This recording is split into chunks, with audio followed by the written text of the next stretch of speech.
What is going on, my beautiful people?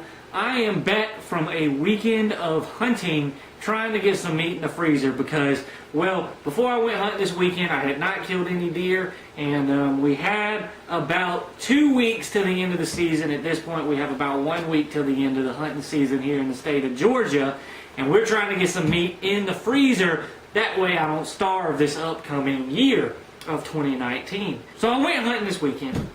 And I sat in the field where, well, you saw me miss a deer looking pretty similar to that deer with my 6.5 Creedmoor. Which, no, I haven't had a chance to go shoot it and get it sighted in because anytime we went to Sandersville we were hunting and I just didn't want to go and take a lot of shots and try to spook any deer.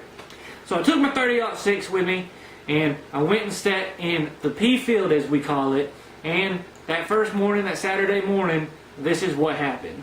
So at about 7:30 that morning, I was sitting there, I was looking in the big portion of the field. It had been raining all week. The field was flooded.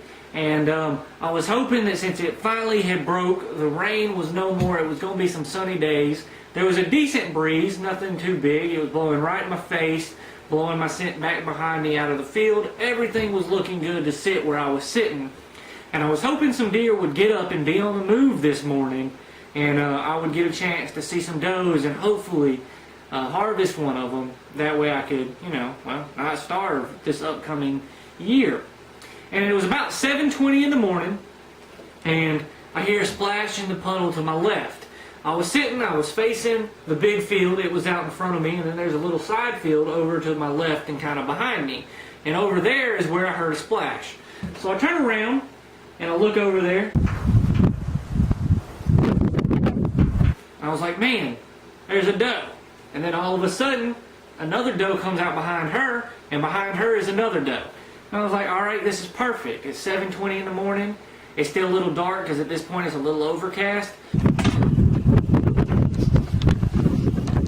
I was like, all right, well, I'm just going to see what these deer are doing. And if they hang out for a while, I'm going to try to put one on the ground. Well, those deer proceed all the way out of that field and start making their way into the big field. And this process takes about 10 minutes. And I'm sitting there looking at them, and they get behind this big patch of trees.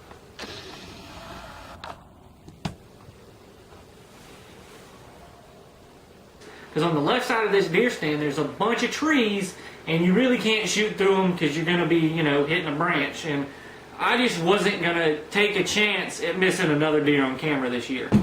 So those deer, they kind of feed around for the next 30 to 45 minutes walking around in this area. And so it gets to be about 8 o'clock. And they finally start to come out, and for some reason they look back behind them where they came in, and they ran and they ran and they ran all the way to the far end of the field.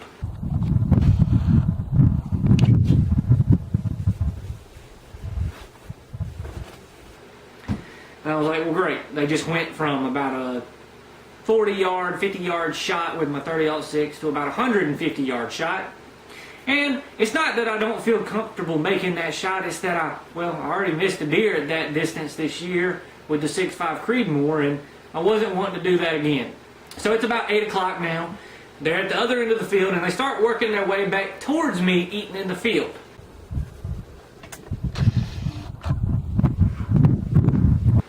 And I'm sitting there, it's starting to get more daylight. I still hadn't seen anything else besides these 3 deer.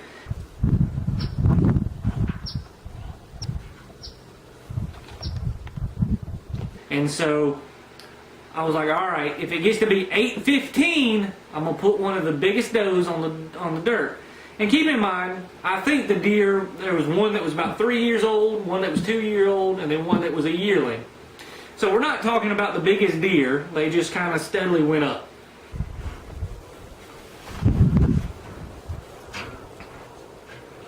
And so it was about 8 o'clock. I knew I needed some meat in the freezer, but it was still early on in the morning, and I was confident that I could sit just about anywhere on the property and see a doe that afternoon. And knowing that there was a big 8-pointer in that area, I was kind of trying to be patient just to make sure nothing else was coming out. So I told myself, if it gets to 8:15 in the morning, I'm going to go ahead, put one of these does on the ground, and have that meat for the freezer. Well, I'm sitting there, I'm watching them, and here's some footage of me watching them, and I get my camera turned on, I get my GoPro set up, I have everything ready to go, I get my gun drawn, And well, this is what happens.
I know, I can't freaking believe it. It gets to 8:15, all the deer turn around and they look back towards the end of the field, and I was thinking, alright, this is it. Just be patient. That buck's about to walk out. You're going to get another chance at him. You got the 30-06, which you know is sighted in, and you're going to be able to harvest that buck. Turns out I was wrong. And at 8:16, those does ran away. They were in the field, then they weren't. And I was upset. I was pretty upset. I was going from thinking, all right, I'm about to shoot a doe, to, oh man, there must be a buck that's about to walk in the field, to, well, now there's nothing in the field in a matter of about 2 minutes. Should have just shot at 8:15 when the deer was looking behind it. But I was thinking, maybe there's a buck about to walk out, or maybe it's just another deer. I never did see what was back there that they were so scared of and ran out the field. But that's what happened, and that's why it's called hunting, not killing. Keep in mind, I had been sitting there looking at this deer for about an hour and never shot it. So I take responsibility for that one. I should have shot that doe. Now, fast forward a couple hours and many Game of Thrones episodes later, it gets to be about 3 o'clock. Well, I'd seen those 3 does, it was still windy, and basically every other field on the property is underwater except for this field. So I was thinking, you know what, I'm going to go back, I'm going to sit in this field this afternoon, I'm going to see a doe, and as soon as that doe walks out, I'm putting her on the dirt, loading her up in the Polaris, driving her home, getting her cleaned up, and then making a video about processing this doe. Well, this is what I saw that afternoon when I got in that field and started hunting.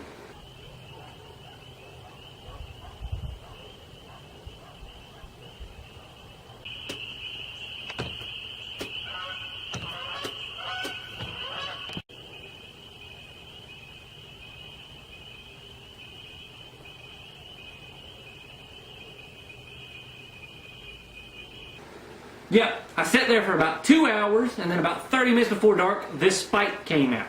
When the spike came out, I was thinking, finally, a doe. I could see his 2 little nubs sticking up, but he wasn't very big, and I wasn't about to shoot a spike, because who knows, maybe he'll turn into, well, one of these right here.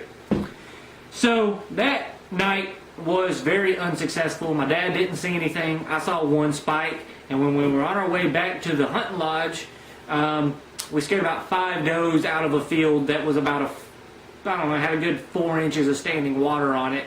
I don't know what those deer were doing. I just think they were having a pool party.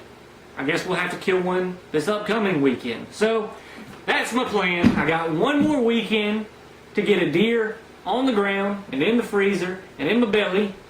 And I'm hoping I don't go another year without killing a deer, because I think that this would be the 5th year in a row I've gone without killing a deer.